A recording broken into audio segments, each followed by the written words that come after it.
नमस्कार दोस्तों, स्वागत है आपका मेरे नए वीडियो में। आज हम क्लास 10 के लिए एक महत्वपूर्ण क्वेश्चन 6 महत्वपूर्ण क्वेश्चन लेकर आए हूँ गणित का, जो कि आपके लिए बहुत ही इम्पोर्टेंट होगा।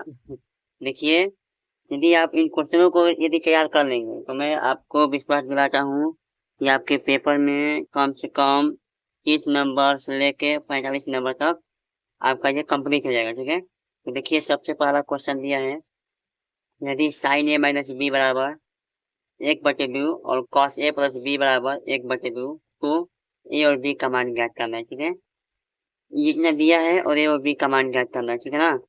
अब देखिए क्वेश्चन 2 क्या कह रहा है, भूमि के एक बिंदु से जो मीनार के पार बिंदु से 30 मीटर दूरी पर है, मीनार के शिखर का उन्नयन कोण ज्ञात कीजिए यदि ऊंचाई 10√3 मीटर है। ठीक है ना। अब देखिए क्वेश्चन 3 क्या कह रहा है, सिद्ध कीजिए कि 3 प्लस √5 एक परिमेय संख्या नहीं है। ठीक है ना। और निर्धारित कीजिए कि क्या बिंदु 4, 5, 1, 6 माइनस 7 संरेखीय है। ठीक है, संरेख यानी कि एक ही रेखा में। ठीक है ना। अब देखिए आगे क्वेश्चन नंबर 5 क्या कह रहा है कि क्वेश्चन 5 कह रहा है कि अंडर रूट में ए प्लस 1 प्लस साइन है और बटे में 1 माइनस साइन है बराबर सेक ए प्लस tan है।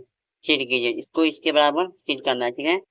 अब देखिए क्वेश्चन 6 कह रहा है कि 4x प्लस 7y बराबर 7 और 2x प्लस 3y बराबर 18, इसे प्रतिस्थापन विधि से हल करना है। ठीक है ना। इसे प्रतिस्थापन विधि से हल करना है। देखिए, इतना क्वेश्चन यदि आप कर लेते हैं तो आपका पेपर में कम से कम 30 से लेकर 45 नंबर तक पूरा हो जाएगा। ठीक है। और एक बात की याद रखिएगा, यदि आप इसका सोल्यूशन चाह रहे हैं तो मेरे चैनल पर इसका सोल्यूशन वीडियो है। ठीक है, आप लोग उसे जाकर देख लीजिएगा। मैं इसका एक एक क्वेश्चन का अलग अलग वीडियो बनाकर रखा हूँ। ठीक है, आप सभी को दे दूंगा। ठीक है ना। आप लोग उसे तैयार कर लीजिएगा और इसे भी आप लोग पूरा एकदम रिवाइज कर लीजिएगा, आपके पेपर में जरूर से जरूर फंसेगा। चलिए ठीक है, मिलते हैं अगले वीडियो में। तब तक के लिए जय हिंद, जय भारत।